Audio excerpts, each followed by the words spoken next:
This will be one of several contributions to the Prepper's Reference Library chain of videos.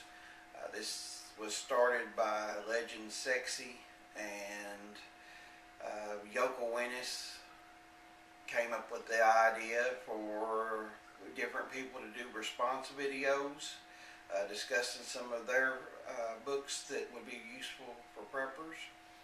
And this video, I've got way too many books to put into one video, so this will be one of several videos in that series.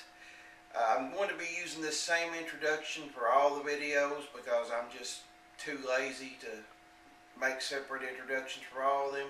So if you've already seen this introduction, do not give up and think you've already seen the video, because it could be different books. I would hope someone will do a video response to this so we can just keep the chain going. If you do, give it the same title that I'm giving to mine, Prepper's Reference Library. That way if someone wants to see all the Prepper's Reference Library contributions, they can just do that one simple search and hopefully get all the videos in one search and be able to look at everyone's contributions. So, thank you very much, and now we'll get to the book. Raising Small Animals by E. Grant Moody. This book is very, very detailed with its information that's inside. It goes into great detail about calculating a good feed. For some examples, Part 1 is animal science. This is almost like a textbook as far as how technical it is. But the most part of it can be understood by the common person. Animals as contributors to human welfare. It talks about the parts and functions of animals, the various systems, the skeletal system, muscular system, and so on. Systems critical to daily operations, such as reproductive system, lactation, and so on. The animal and its environment, disease control and sanitation, animal selection and breeding for genetic improvement, which can be very useful. It discusses about selective breeding and what have you.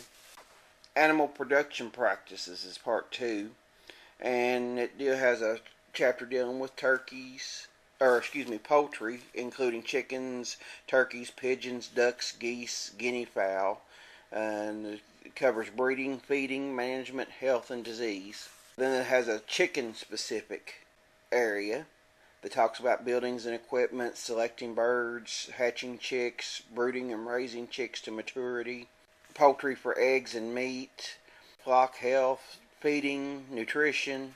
Then it has a rabbit production practices area. It talks about selection and breeding, choosing the individual animal, breeding plans, reproduction, post-kindling care, caring for the mother once the babies are born, feeding, management, other uses for rabbits, general outline for tanning small furs, which could be very useful, and uses for their manure.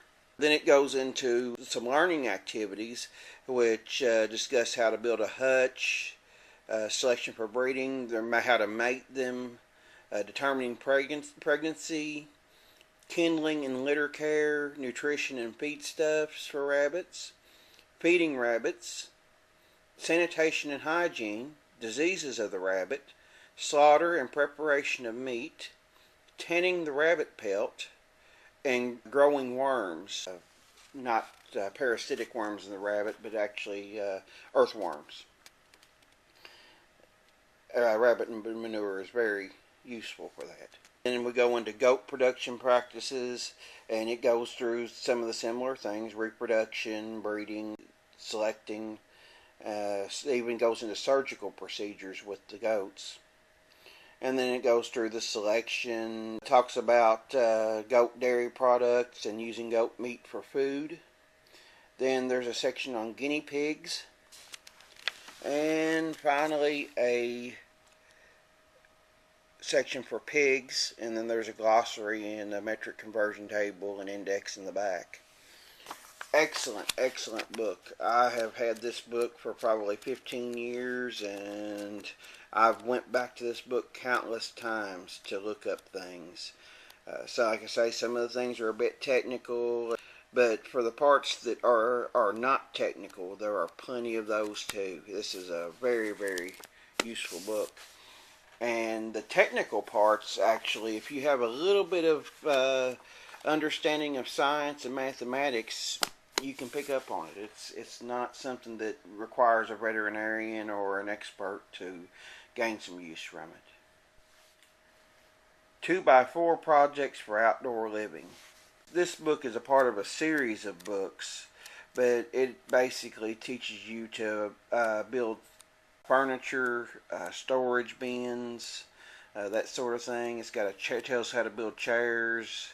The benefit from this book is that it is assuming in the writing of this book that the reader only has basic hand tools and only has access to basic lumber such as 2x4s. And I've read through the book, and I believe this very well. A lot of the plans in it could be very easily converted so that you could use basic log, cut down a small tree and split it in half and use the wood like that to build these projects. For the most part, simple nails are what holds the things together. They don't call for a lot of glue. They do call for glue in some of them, and it does call for screws in a few occasions. But for the most part, just to make an unfinished, useful piece of furniture with very slight modifications, these plans could be very beneficial.